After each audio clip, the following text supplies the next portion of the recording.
چند تا دیسک داریم. دیسک شماره 30 15 25 20 که بهترین دیسک برند استالکس و هیته که استالکس باز بهتره. بعد اینا برندهای متفرق است که خوب نیست چون زخم هم هست دستگاهتون داغ میکنه. میشه ازش استفاده کرد و خودم استفاده میکنم اما خب استالکس اصلا بهتر. 30 که خیلی بزرگه من اصلا زیاد ازش استفاده نمیکنم، یا از 15 استفاده میکنم یا 25 یا 20. الان میخوام از 20 گذاشتم و سرشو سوهان 80 بذارم. 80 زبطرینه، 100 نرمه، 100 نرمتر میشه و 180 دوباره نرمتر دیگه، آخرش 240. الان برای ایشون من 100 میذارم چون زیاد پینه عمیقی ندارم که 80 بذارم.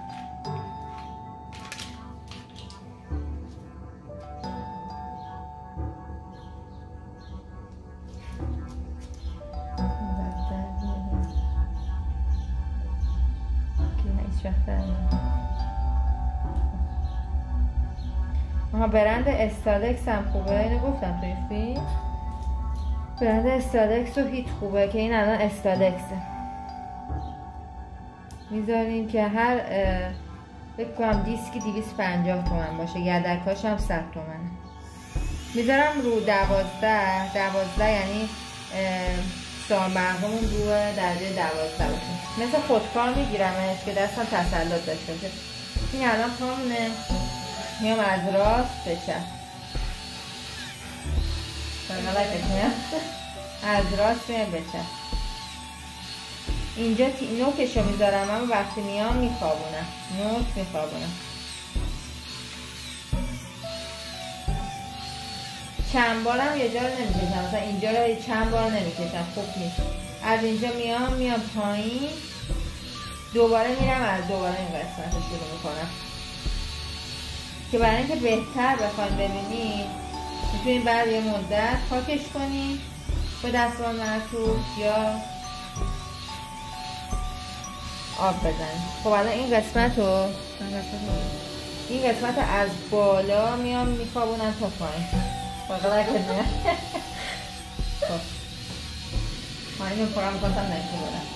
اینو حالا بیشتر جایی که پینه داره قوزته، این قسمت شسته و این قسمته، یعنی ما نداریم کسی که وسطش حالا مشکل داشته باشه، مگر اینکه حالا مثلا تیروئید، کبد چرب یا دیابت یا مشکلات مثلا خشکی پا، دمپایی زیاد میشه اینا داشته باشه که اگر خیلی پینه داشت کالوس بزن، یعنی این قسمت ها رو کالوس بزن. الان تو پا پینه نیستش که بخوام برای کالوس گری میباره بزنم.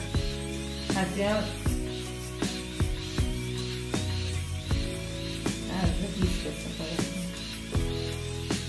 خب حالا این قسمت پاشنه رو من میام هلالی میرم.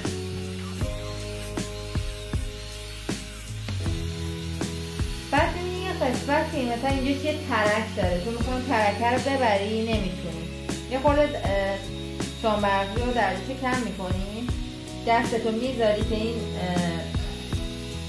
ترکه باز شد. ترکی که باز شد میدادی داخلش این شکلی بازش میکنی دیگه. در همین حد دیگه. حالا هی گیر نمیدیم بهش که حالا هی بخوایم درستش کنیم، چند بار میزنی بعد پاک میکنی. الان من میخوام خود اسپری میزنم.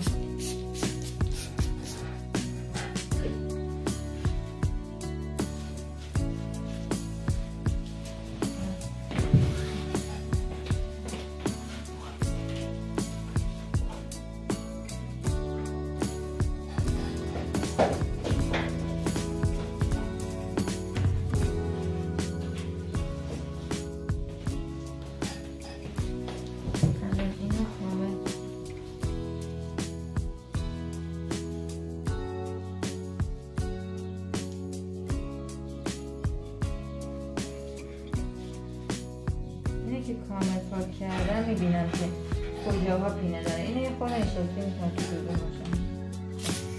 حالا دوباره درجه انجام 12 میبینم این قسمت ها داره. از راست بگیرم به چپ. همه برای پایتون نباید از 80 سرطان 80 استفاده کرد چون پا پینه زیادی نداره، داره اما نزیاد. ببین جایی که پینه رو بخواد خیلی بکشی پینه خطای سفید بیفته، یعنی پای مشتری سوخته، پس نباید زیاد بکشی. منظورم اون ترکاتی که میگم فرس بازه. خب حالا من این قسمت رو نکشیدم، این قسمت از بالا به پایین، از راست به چپ، از بالا به پایین. ما اینجوری نمی کنم مگر اینکه حالا مثلا چند تا پوست باشه ما میخوام اینجوری کنم، اما اصولیش اینه که از راست به چپ بریم یا از بالا به پایین. اینو میذارم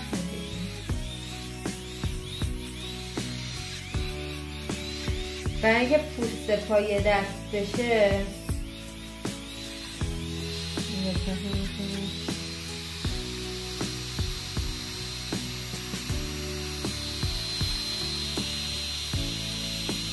برای اینکه پوست پای دست بشه الان این قسمت رو بزنم الان تو شستت نداره، اما خب برای اینکه پوست پای دست بشه من میام از سوهان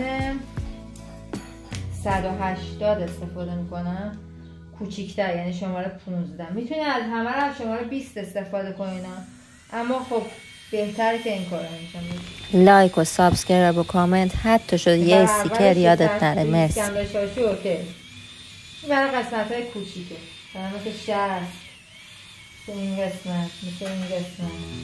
خب حالا میای با 180 همه رو میکشی که این پوستایی که با سر کشیدی رو بخوابونی، یا میتونی از بافر بکشی این که این کم مثلا خیلی کمه، مثلا دونه ای کن 10 تومن میفته. حالا این الان که این قیمت بود من خریدم، ممکنه حالا زیاد بشه قیمتش پایین بیارم، ممکنه هم قیمتش بره بالا، اما نمیشه حرف زیاد بخوای بخرم. اما 240 دیسکو بخری خوبه.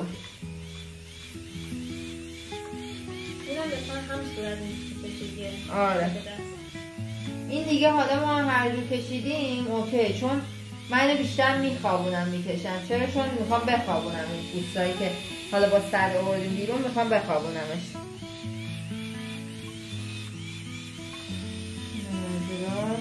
از بالا میکشم به پایین.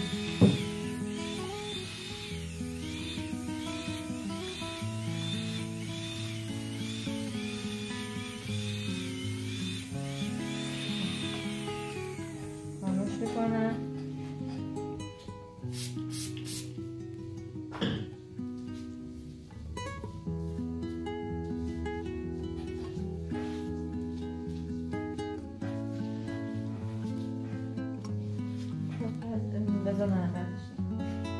یه چیز دیگه هم بگم.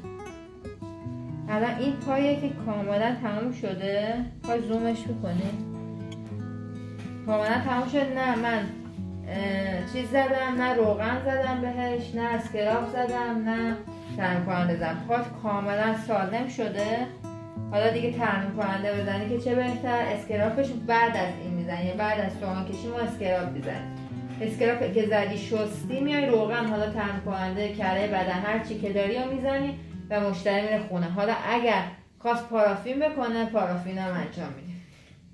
خب برای ترمیم کننده هر کدوم اگه خاص میزنه دیگه، یه خودم خواستیم. نه دیگه مثلا الان من این درمانی میخواد قیمتشو مثلا میگیرم 300 تومن، 300 تومن میگیرم براش مثلا روغن میزنم، ترمیم کننده میزنم. آره اما برای پدیکور ساده که بخواد به من 60 تومن بده همون روغن میزنم براش. خب الان اینو پاک میکنم.